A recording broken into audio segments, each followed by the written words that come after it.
Okay, welcome back to members of 121 Community Church in Grapevine, Texas, and our ongoing study in the identity of the New Testament text by W.N. Pickering. We're going to take a look at chapter 6 in three parts. This will be chapter 6a, pages 130 to 139. Block 1, judge manuscripts by themselves. Caldwell, when speaking of Papyrus 45, Papyrus 66, and 75, said that these manuscripts reflect carelessness, leading to many variants. And these are early papyri. These manuscripts are filled with obvious errors. Errors in the early papyri. These early papyri reflect conciseness, omitting nouns, omitting adverbs, and omitting participles, even omitting complete phrases and clauses. There was a tendency toward brevity. The scribe of P45 deliberately altered the text. P46 is a copy that was corrected imperfectly, and Codex Vaticanus B abounds with blunders and omissions. Many pages of Codex Vaticanus B have been left without any correction at all. Alland of the United Bible Society says of P47, it's our oldest manuscript. Certainly not our best manuscript. Oldest is not always the best. Let's move on to Block 2. Now, Block 2, there is no archetype for the Alexandrian text. Quality judged between themselves. Sinaiticus and Codex B disagree over 3,000 times just through the four Gospels. This undermines their credibility, says Pickering. Codex B has many blunders in its transcription.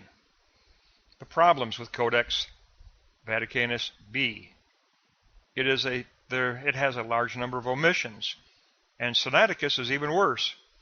These are supposed to be the earliest manuscripts, and they end up being the very worst. What about judgment by the early church? F. Wise collated and analyzed over 1,000 Alexandrian manuscripts. He could only group them into 18 major groups and 22 lesser groups. He found no archetype. Archetype for the Alexandrian text. The church refused to propagate this type of a text. Sinaiticus and Codex B have no offspring. An Alexandrian archetype has never existed, period, says Pickering. No archetype for Alexandrian text. It does not ever represent the autograph. P66 has very few corrections, and it averages 2 mistakes for every single verse. We must draw the conclusion that from the perspective of Pickering, the Alexandrian text simply reveal a tendency toward brevity and omission of entire clauses, entire phrases, not just single words. And that means that they are not the best manuscripts. There's no archetype. We cannot reduce down to the autograph if we begin with the Alexandrian text. Now, Block 3 is going to continue, and he wants to discuss age of manuscript versus age of text. Early Byzantine text. Each of the papyri contained Byzantine readings. That applies also to P66. The Byzantine text receives considerable attestation by the year 200 AD, very early. Byzantine attestation. The scribes usually destroyed their exemplar after they copied the text. However, several copies were made for an exemplar. This practice of destroying the exemplar died out during the 4th century. Copying practices did change during the 4th century. Age of manuscript must not be confused with age of text. Every copy obviously contains a text that is older than itself. Eventually, transliterated copies were created and became the reference text, as the papyri simply wore out. And by the time we reached the 9th century, we clearly have dominant Byzantine text. So we're very much here have further follow-up and critical content from Pickering. And in chapter 6, he really wants to emphasize the fact that the Alexandrian text, if you take a look at block 1, note 3, they reflect a tendency toward brevity.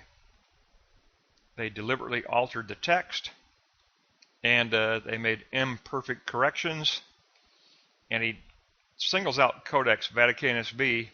He says it abounds with blunders, it abounds with omissions. Many pages have no corrections at all.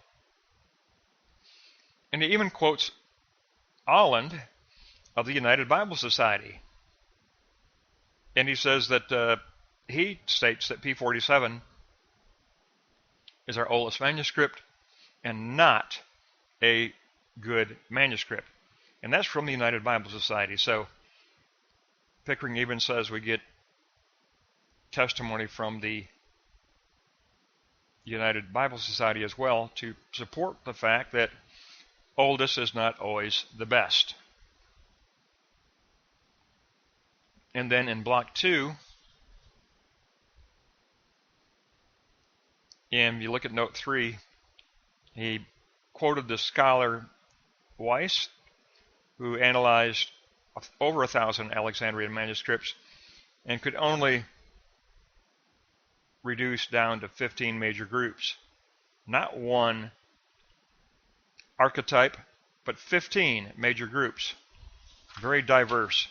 No way to reduce down to a autograph at all.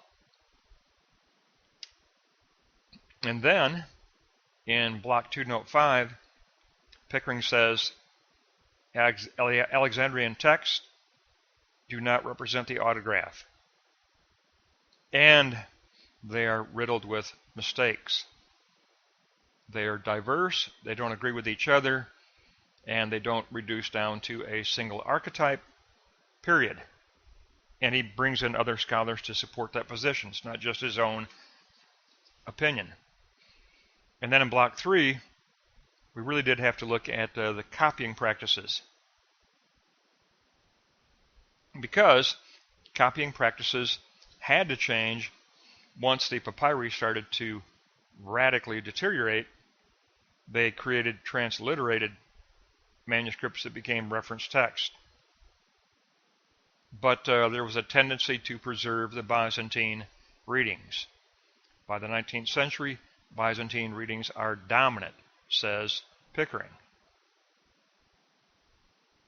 But he says the Byzantine attestation occurred by 200 AD, very early. By 200 AD, the Byzantine readings were already given major witness, major testimony, major attestation.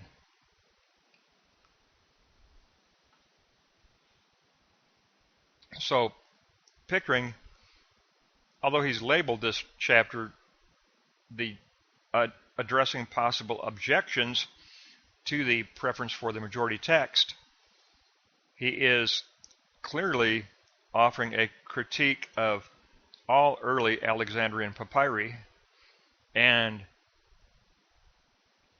really boiling down the issue to the fact that the Antioch text can be reduced down to an archetype and the Alexandrian text cannot be reduced down to an archetype.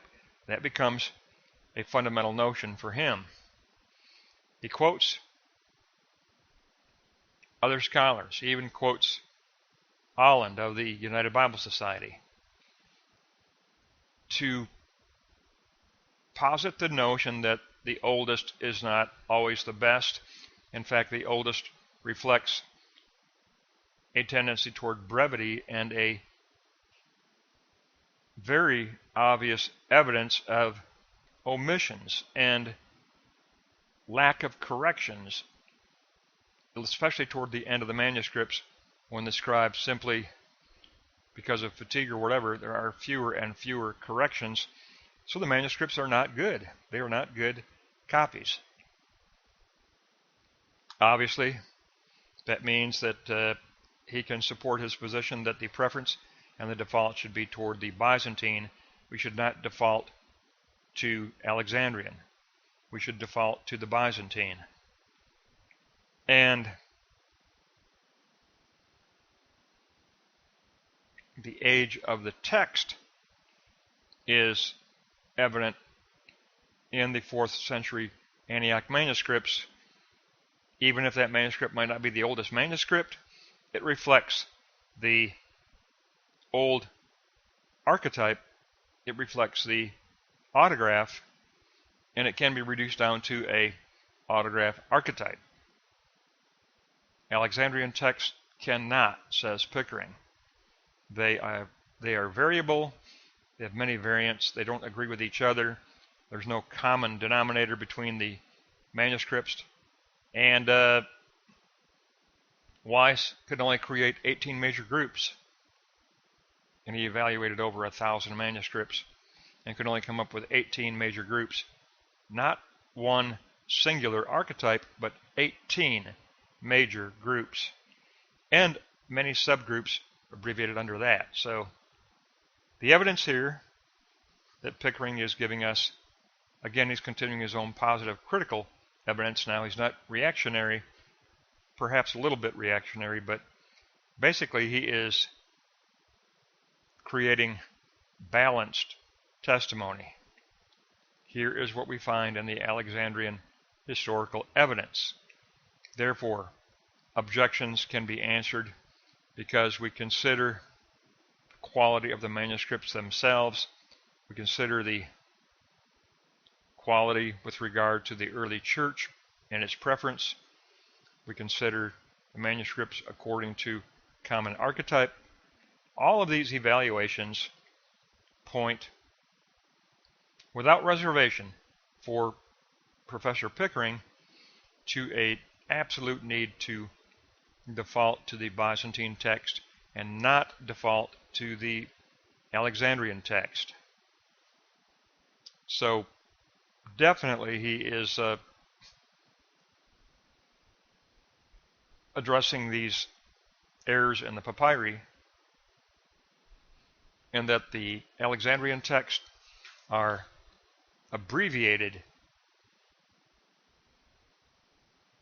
by the Alexandrian abbreviate the Byzantine and oftentimes omit entire clauses, omit entire phrases, not just nouns, adverbs, and participles, but entire phrases and clauses at times. So they are actually corrupt manuscripts. Even though they might be early, they are not of good quality. That's the issue here. They are early. Codex Sinaiticus and Codex Vaticanus B are early, and they are of poor quality, says Pickering. And he says that's true of early papyri as well, from the Coptic or the Alexandrian variety of text.